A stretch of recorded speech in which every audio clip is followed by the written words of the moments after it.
Hi friends, நான் உங்கள் Varadaraja. Welcome to my channel Wisdom Vibes. வாழ்க்கையில் சக்ஸஸ்ஃபுல் ஆகிறதுக்கு என்ன வேணும் அப்படின்னு நினைக்கிறீங்க? நிறைய காசு பணம் வேணும்னு நினைக்கிறீங்களா? இல்லைனா பெரிய பெரிய ஆட்களோட சப்போர்ட் வேணும்னு நினைக்கிறீங்களா? இதெல்லாம் எதுவுமே தேவையில்லைங்க.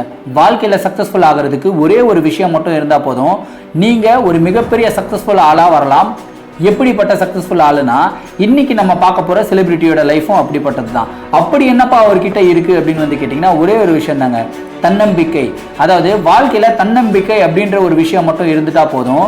அந்த தன்னம்பிக்கையை வச்சுட்டு நீங்கள் பண்ணுற வேலையை கரெக்டாக பண்ணிக்கிட்டே இருந்தால் போதும். கண்டிப்பாக உங்களுக்கு உண்டான நேரங்களும் உங்களுக்கு உண்டான சக்ஸஸும் உங்களை தேடி வந்து சேரும் அப்படின்றது இன்னைக்கு நம்ம நவதீப் சைனியோட லைஃப் ஸ்டோரியிலேருந்து தான் பார்க்கலாம். ஸோ இன்னைக்கு நம்ம நவதீப் சைனியோட லைஃப் ஸ்டோரியை பற்றி தான் பார்க்க போகிறோம். ஸோ விதவுட் ஃபர்தர் வெயிட் நம்ம ஸ்ட்ரெயிட்டாக வீடியோக்குள்ளே போய் பார்க்கலாமா?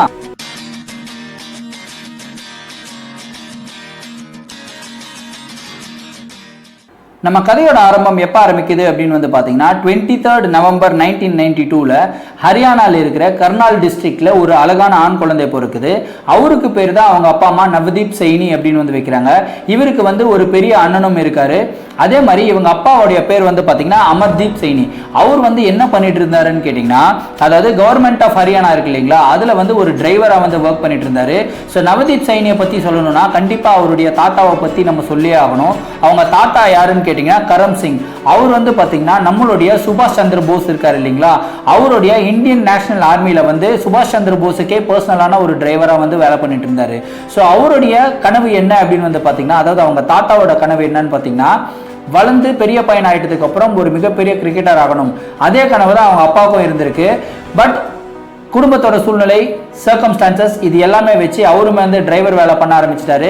ஸோ குடும்பத்தோட வருவாய் வந்து ரொம்ப ரொம்ப கம்மியான வருவாய். ஸோ இவங்களுக்கு வந்து அதிகப்படியான காசு இருக்கா அப்படின்னு வந்து கேட்டிங்கன்னா சுத்தமாக கிடையாது. ஏன்னா ஒரு டிரைவர் வீட்டில் இருக்கிற பசங்க இதை பார்த்துட்டு இருந்தீங்கன்னா கண்டிப்பாக உங்களுக்கு தெரிஞ்சிருக்கும் இந்த மாதிரி எந்த அளவுக்கு அவங்களுடைய சம்பாத்தியம் இருக்கும் அப்படின்னு சொல்லிட்டு. ஸோ நவதீப் சைனியும் அந்த மாதிரி ஒரு குடும்பத்தில் தான் பிறந்தாரு.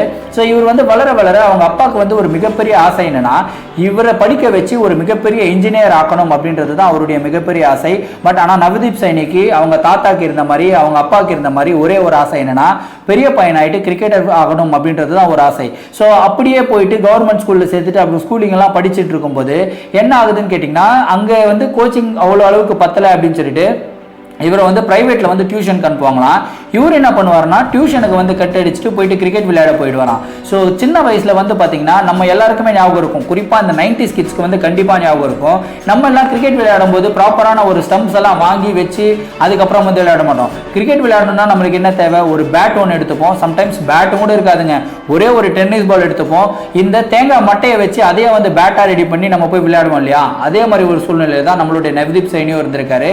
அவர் வந்து வளரும்போது அவர்கிட்ட சுத்தமா காசே கிடையாது. அவங்க அப்பா கிட்டயும் போயிட்டு காசு கேட்க முடியாது. ஏன்னா இவர் வந்து திருட்டுத்தனமா போய் விளையாடுறதுனால இவர் என்ன பண்ணுவார்னா, தேங்காய் மட்டையில் இருக்கிற அந்த மட்டையை வச்சு வந்து பேட்டா ரெடி பண்ணிப்பாராம். அதே மாதிரி ஸ்டம்ப்ஸுக்கு வந்து கிரவுண்டில் கிடைக்கிற ஒரு 3-4 குச்சிகளை பொறுக்கி எடுத்துகிட்டு வந்து குத்திட்டு அங்கே வந்து கிரிக்கெட் விளையாட ஆரம்பிப்பாராம். ஸோ சின்ன வயசுலேருந்தே இவருக்கு ரொம்ப ரொம்ப பிடிச்ச விஷயம் என்ன அப்படின்னு வந்து கேட்டிங்கன்னா, வெறும் டென்னிஸ் பால் மட்டுமே ஒரிஜினலாக இருக்கிறது காரணத்தினால பவுலிங் அப்படின்ற ஒரு விஷயம் வந்து இவருக்கு ரொம்ப பிடிக்க ஆரம்பிச்சிடுச்சு. இவருடைய பள்ளி படிப்புமே ஒரு வழியை முடிக்கிறாரு. அதுக்கப்புறம் வந்து இவங்க அப்பா ஆசைப்படுற மாதிரியே இவர் வந்து குருக்ஷேத்ரா யூனிவர்சிட்டி ஹரியானாவில் BTech in computer science and engineering முடிக்கிறாரு. இந்த மீன்வைல் என்னன்னா, இவருடைய கிரிக்கெட்டிங் கேரியர் வெறும் டென்னிஸ் பால்ல மட்டுமே தான் விளையாடி இருக்காரு. இது வரைக்கும் வந்து ப்ராப்பரான ஒரு கிரிக்கெட் பால்ல ஒரு மேட்ச் கூட விளையாடினதே இல்லை. அப்படி போயிட்டு இருந்த நவதீப் சைனியோட வாழ்க்கையில ஒரு மிகப்பெரிய திருப்புமுனை எப்போ வந்தது அப்படின்னு வந்து கேட்டிங்கன்னா, கர்னால் பிரீமியர் லீக் அப்படின்ற ஒரு லீக் வந்து கர்னால் டிஸ்ட்ரிக்ட்ல வந்து நடத்தப்பட்டது. ஸோ அந்த டிஸ்ட்ரிக்ட்ல அந்த பிரீமியர் லீக்ல நிறைய பிளேயர்ஸை வந்து இன்வைட் பண்ணியிருந்தாங்க. அதாவது டென்னிஸ் பால்ல விளையாடுறவங்களாம் முதல் தடவையாக கிரிக்கெட் பால்ல வந்து நீங்க போலிங் போடுங்க அப்படின்ற மாதிரி ஒரு இன்வைட் எல்லாம் கொடுத்துருந்தாங்க. சரி, இதுதான் சான்ஸ் அப்படின்னு சொல்லிட்டு ப்ராப்பரான ஒரு ஷூஸ் கூட கிடையாது, வெறும் செருப்பை போட்டுக்கிட்டு அந்த கர்னால் பிரீமியர் லீக்ல வந்து போயிட்டு போலிங் போட்டிருக்காரு. சும்மா இவர் போட்ட பால்ல வந்து கிட்டத்தட்ட 8 விக்கெட் எடுத்திருக்காரு ஒரு மேட்ச். சும்மா மிரண்டு போயிட்டாங்க ஆப்போனன்ட்ஸ் எல்லாம். அந்த இடத்துல பயங்கரமா ஷைன் ஆயிட்டதுக்கு அப்புறம் அந்த இடத்துல வந்து ஒரு சில கிரிக்கெட் எந்தூசியாஸ்ட் வந்து, நான் உனக்கு கொஞ்சம் கொஞ்சமா ஸ்பான்சர் பண்றேன், இந்த காசை வச்சுட்டு நீ வந்து ஒரு ப்ரொஃபஷனலான ஒரு கிரிக்கெட் அகாடமியில் போயிட்டு ட்ரைனிங் எடுத்துக்கோ அப்படின்னு வந்து சொல்லியிருக்காங்க. அதுக்கப்புறம் இவர் வந்து ஒரு ப்ரொஃபஷனலான கிரிக்கெட் அகாடமியில் வந்து ட்ரைனிங் எடுக்க ஆரம்பிச்சிருக்காரு. அப்படியே வந்து ஹரியானாவில் வந்து விளையாடிட்டு இருந்தாலும் இவருக்கு வந்து ஒரு மிகப்பெரிய எக்ஸ்போஷர் வந்து கிடைக்கல. ஸோ இவருடைய ஃப்ரெண்ட்ஸ் ஆகட்டும் சரி, இவருடைய அண்ணன் ஆகட்டும் சரி, எல்லாருமே சொன்ன விஷயம் என்னன்னா, உன்கிட்ட வந்து டேலண்ட் அப்படின்றது இருக்கு, நீ அதுக்குண்டான ஹார்ட் ஒர்க் வந்து போட்டுட்டு இருக்க. பட் ஆனால் இந்த ஹரியானால இருந்து நீ பெர்ஃபார்ம் பண்ணிட்டு இருந்தனா நீ வந்து இந்தியாவுக்கு வந்து எப்படி போய் விளையாடுவ? கண்டிப்பா உன்னுடைய பேர் வந்து வெளியே வராது.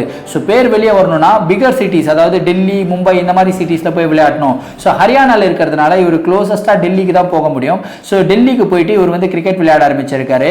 ஸோ இவருடைய வாழ்க்கையோட திருப்பு முனையை எத்தனாவது வருஷத்துல உண்டாச்சுன்னு கேட்டீங்கன்னா 2013வது வருஷம். அப்படி என்னப்பா ஆயிடுச்சுன்னு கேட்டீங்கன்னா, டெல்லியோட ஒரு கிளப்ல வந்து பாத்தீங்கன்னா கௌதம் கம்பீர் வந்து பிராக்டிஸ் பண்றதுக்கு வந்திருக்காரு. கௌதம் கம்பீருக்கு வந்து நெட் பிராக்டிஸ்க்கான பவுலர்ஸ் எல்லாம் தேவைப்பட்டது. அந்த இடத்துல நவதீப் சைனியும் வந்து பவுலிங் போட்டிருக்காரு.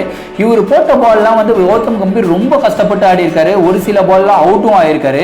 அதுக்கப்புறம் கௌதம் கம்பீர் வந்து கூப்பிட்டு கேட்டிருக்காரு, நீ சூப்பர் பால் பவுலிங் போடுற, ஆனா உங்ககிட்ட ப்ராப்பரான ஒரு பவுலிங் ஸ்பைக்ஸுமே கிடையாது, ஒரு நார்மலான ஒரு ஷூ தான் போட்டுட்டு இருக்க, ஏன் பவுலிங் ஸ்பைக்ஸ் இல்லாம போடுற அப்படின்னு கேட்டதுக்கு அவர் சிம்பிளா சொன்ன விஷயம் என்னன்னா, என்கிட்ட சுத்தமா காசு இல்லைங்க, இருக்கிற வச்சுட்டு என்னால இந்த ஷூ மட்டும் தான் வாங்க முடிஞ்சது, பட் ஆனா ப்ராப்பரான கிரிக்கெட்டிங் ஸ்டட்ஸ் என்னால வாங்க முடியல அப்படின்னு. ஓகே, நான் உனக்கு வந்து கிரிக்கெட்டிங் ஸ்டட்ஸ் வந்து நான் ஸ்பான்சர் பண்றேன் அப்படின்னு சொல்லிட்டு திரும்பி வந்து பவுலிங் போட சொல்லியிருக்காரு. அப்பயும் வந்து பாத்தீங்கன்னா ரொம்ப சூப்பர் டூப்பரா பவுலிங் போட்ட உடனே கௌதம் கம்பீர் பயங்கரமா இம்ப்ரெஸ் ஆயிடுறாரு. கடைசியா அவர் என்ன பண்றாருன்னு கேட்டீங்கன்னா, டெல்லி கிரிக்கெட் அசோசியேஷனோட வைஸ் பிரசிடென்ட் கிட்ட வந்து போய் பேசுறாரு. என்னன்னா, இந்த பையனை டெல்லியோட ரஞ்சி டீம்ல நீங்க சேர்க்கணும் அப்படின்ற ஒரு விஷயத்தை வந்து சொல்றாரு. ஆனா எல்லாரும் சொன்ன விஷயம் என்னன்னா, இல்ல இந்த டெல்லியிலே வந்து நிறைய பசங்க இருக்காங்க, ஹரியானால இருந்து வந்த ஒரு பையனுக்கு நான் ஏன் டெல்லி டீம்ல வந்து சான்ஸ் கொடுக்கணும் அப்படின்ற ஒரு நியாயப்படியான ஒரு கேள்வியை தான் வந்து அவங்க கேட்டிருக்காங்க. பட் கௌதம் கம்பீர் அடமண்டா இருந்தனால வேற வழி இல்லாம 2013 and 2014 ரஞ்சி சீசன்ல வந்து நவதீப் சைனியோட பேரும் இடப்படுது. ஸோ அவருமே வந்து பாத்தீங்கன்னா டெல்லிக்காக ரஞ்சி டிராஃபி டெபியூமே பண்றாரு. அந்த 2013 and 2014 சீசன்ல சும்மா பயங்கரமா கலக்குறாரு. கிட்டத்தட்ட 34 விக்கெட் எடுக்கிறாரு. இவருடைய ஃபாஸ்ட் பவுலிங் வச்சே வந்து டெல்லி டீம் வந்து ரஞ்சி டிராஃபியோட ஃபைனல் வரைக்கும் போயிடுது. பட் அன்பார்ச்சுனேட்லி ஃபைனல்ல வந்து விதர்பாக்கு எதிரான ஒரு மேட்ச்ல வந்து டெல்லி டீம் தோத்துறாங்க. பட் அந்த இடத்துல அவர் என்ன பண்ணாருன்னு கேட்டீங்கன்னா, செலக்டர்ஸோட பார்வை எல்லாம் இவர் மேல விழ ஆரம்பிச்சிடுது. ஏன்னா the young and promising fast bowler அப்படினாவே எல்லாருமே வந்து திரும்பி பார்ப்பாங்க இல்லையா. ஏன்னா நார்மலான ஸ்பீட்ல வந்து இவர் போடல, கிட்டத்தட்ட ஒரு 150-160 கிலோமீட்டர் ஸ்பீட்ல வந்து போட்டுட்டு இருக்காரு. அதுக்கப்புறம் இவருக்கு ஒரு மிகப்பெரிய பிரேக் த்ரூ எப்போ கிடைச்சதுன்னு வந்து பார்த்தீங்கன்னா ஐபிஎல் அப்படின்ற ஒரு பிளாட்ஃபார்ம் தான். ஸோ 2017 வந்து டெல்லி டேர்டெவில்ஸ் அப்படின்ற ஒரு டீம் வந்து 10 லட்சத்துக்கு வந்து இவர் வந்து ஏலத்துக்கு எடுக்கிறாங்க. ஆனால் மேக்ஸிமம் ஆஃப் த மேட்சஸ் விளையாட வைக்கல. அதுக்கப்புறம் 2017 ரஞ்சி சீசன்லேயே வந்து சூப்பராக பெர்ஃபார்ம் பண்ண உடனே 2018 ரஞ்சி சீசனில் ராயல் சேலஞ்சர்ஸ் பெங்களூர் வந்து இவரை 3 கோடி ரூபாய்க்கு வந்து ஏலம் எடுக்கிறாங்க. யோசிச்சு பாருங்க, ஷூ கூட வாங்க முடியாத ஒரு நிலைமையில் இருந்த ஒரு பையனுக்கு 3 கோடி ரூபாய்க்கு வந்து ஏலம் எடுத்திருக்காங்க. ஸோ என்னதான் 3 கோடி ரூபாய்க்கு ஏலம் எடுத்தாலுமே அந்த சீசன்ல ஒரு மேட்ச் கூட அவரை விளையாடவே வைக்கல. ஸோ கடைசியா இவர் வந்து 2019 ஐபிஎல் சீசன்ல தான் விளையாட ஆரம்பிக்கிறாரு. ஸோ 2019 ஐபிஎல் சீசன்ல சும்மா பயங்கரமா கலக்குறாரு. குறிப்பா இவருடைய ஃபாஸ்ட் பவுலிங் எல்லாமே 150 கிலோமீட்டர்ஸ்க்கு மேல போயிட்டு நிறைய பேட்ஸ்மேனை வந்து ரொம்ப ட்ரபிள் பண்றதை நேரடியாவே பாக்குறாங்க. அதுக்கப்புறம் என்னங்க, இந்தியன் நேஷனல் டீம்ல இருந்து கண்டிப்பா இவருக்கு செலக்ஷன் பண்ணிடுவாங்க அப்படின்ற ஒரு நம்பிக்கை வந்துருச்சு. இவர் நினைச்ச மாதிரியே ஜூன் 2018 ஆப்கானிஸ்தானுக்கு எதிராக ஒரு டெஸ்ட் சீரிஸ் வந்து இந்தியா விளையாட போனாங்க. அந்த டெஸ்ட் சீரிஸ்ல வந்து இவரை செலக்டும் பண்றாங்க. பட் அன்பார்ச்சுனேட்லி எந்த ஒரு டெஸ்ட் மேட்சுமே இவர் வந்து விளையாட முடியல. இவர் வந்து ரிசர்வ் பிளேயரா மட்டுமே தான் வச்சிருந்தாங்க. அதுக்கப்புறம் வெஸ்ட் இண்டீஸுக்கு எதிராக 2019 நடக்க போற ஒன் டே இன்டர்நேஷனல் சீரீஸ்லயும் T20 சீரீஸ்லயும் இவரை வந்து செலக்ட் பண்றாங்க. பட் ஒன் டே இன்டர்நேஷனல் சீரீஸ்ல வந்து இவருக்கு டெபியூ கொடுக்கப்படல. அதுக்கப்புறம் 3rd ஆகஸ்ட் 2019 அன்னைக்கு நவதீப் சைனியை வெஸ்ட் இண்டீஸுக்கு எதிரான ஒரு T20 மேட்ச்ல தான் டெபியூ பண்ண வைக்கிறாங்க. ஸோ டெபியூ மேட்ச்லயே ஒரு மிகப்பெரிய சரித்திரம் வந்து படைக்கிறாரு. ஸோ டெபியூ மேட்ச்ல வந்து பாத்தீங்கன்னா இவர் 4 ஓவர்ல 17 ரன் கொடுத்து 3 விக்கெட் எடுக்கிறாரு. அதுவும் ஒரு மேட்சோட, அதாவது T20 மேட்சோட கடைசி ஓவர் ஒரு விக்கெட் மேடின் பண்ண ஓவர் யாரு போட்டதுன்னு கேட்டீங்கன்னா, இந்த கிரிக்கெட் வரலாற்றிலேயே வேற எந்த ஒரு பவுலருமே கிடையாது, வெறும் நவதீப் சைனி மட்டும் தான் அந்த மேட்ச்ல பண்ணாரு. ஸோ இந்த மாதிரி ஒரு மிகப்பெரிய சாதனை பண்ணதுக்கு அப்புறம் அவருக்கு அந்த மேட்சோட மேன் ஆஃப் த மேட்சுமே கொடுக்கப்படுது. அதுக்கப்புறம் வந்து பாத்தீங்கன்னா இந்த T20 வந்து ஸ்ரீலங்காக்கு எதிராக வந்து நடந்த T20லயுமே வந்து அவர் வந்து ஒரு man of the match performance வந்து கொடுத்திருந்தாரு. ஸோ நம்மளுடைய நவதீப் சைனியோட லைஃப்ல இருந்து நம்ம என்ன கத்துக்கலாம் அப்படின்னு வந்து பாத்தீங்கன்னா, ரொம்ப சிம்பிளான விஷயம் தாங்க.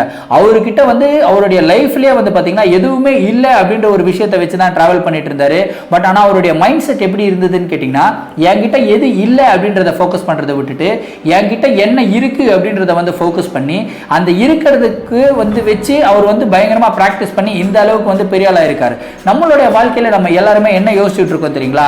நிறைய கம்ப்ளைண்ட்ஸ் பண்ணிட்டு இருக்கோம். என்னுடைய வாழ்க்கையில இது இல்லை, என்னுடைய வாழ்க்கையில அது இல்லை, என்னுடைய வாழ்க்கையில அது இருந்தா நான் இன்னும் பெரிய ஆள் ஆயிட்டு இருப்பேன் அப்படின்னு சொல்லிட்டு கம்ப்ளைண்ட்ஸ் தான் பண்ணிருக்கோம். பட் வாழ்க்கையை பொறுத்த வரைக்கும் எல்லாருக்குமே சமம் தான். இல்லாததை விட்டுட்டு நம்ம கிட்ட என்ன இருக்குதோ அதை ஃபோக்கஸ் பண்ணி நம்ம அதுல கான்சென்ட்ரேட் பண்ணோம்னா கண்டிப்பா நம்மளும் ஒரு சரித்திரம் படிக்க முடியும் அப்படின்றதுக்கு ஒரு மிகப்பெரிய எக்ஸாம்பிளா நம்மளுடைய நவ்தீப் சைனியோட லைஃப் ஸ்டோரியை நான் பார்க்குறேன். ஸோ ஃப்ரெண்ட்ஸ், நான் உங்ககிட்ட கேட்குற கேள்வி என்ன அப்படின்னு வந்து பார்த்தீங்கன்னா, நவ்தீப் சைனியோட லைஃப் ஸ்டோரியிலேருந்து நீங்கள் எந்த விஷயத்தை கற்றுக்குறீங்கன்னு சொல்லிட்டு கமெண்ட்ல சொல்லிடுங்க. அதே மாதிரி இந்த வீடியோ உங்களுக்கு பிடிச்சிருந்தா உங்களுடைய ஃப்ரெண்ட்ஸ் அண்ட் ஃபேமிலி மெம்பர்ஸ்க்கு ஷேர் பண்ணி விடுங்க. என்ன ஏதாவது ஃபேஸ்புக்கில் இன்ஸ்டாகிராமில் ஃபாலோ பண்ணணும் அப்படின்னு நினச்சிங்கன்னா அதோடைய லிங்க் வந்து என்னுடைய டிஸ்கிரிப்ஷனில் கொடுத்துருக்கேன். அதுலேருந்து நான் ஃபாலோ பண்ணலாம். மீண்டும் நாளை ஒரு புதிய வீடியோவுடன் சந்திக்கிறேன். Until then it's me wait. முக்கியமான விஷயம், அனைவருக்கும் இனிய பொங்கல் நல்வாழ்த்துக்கள், அட்வான்ஸ் பொங்கல் விஷஸ் அப்படின்னு சொல்லிட்டு மீண்டும் நாளை ஒரு புதிய வீடியோவுடன் சந்திக்கிறேன். Until then it's me Varadaraja signing off. Thank you, bye.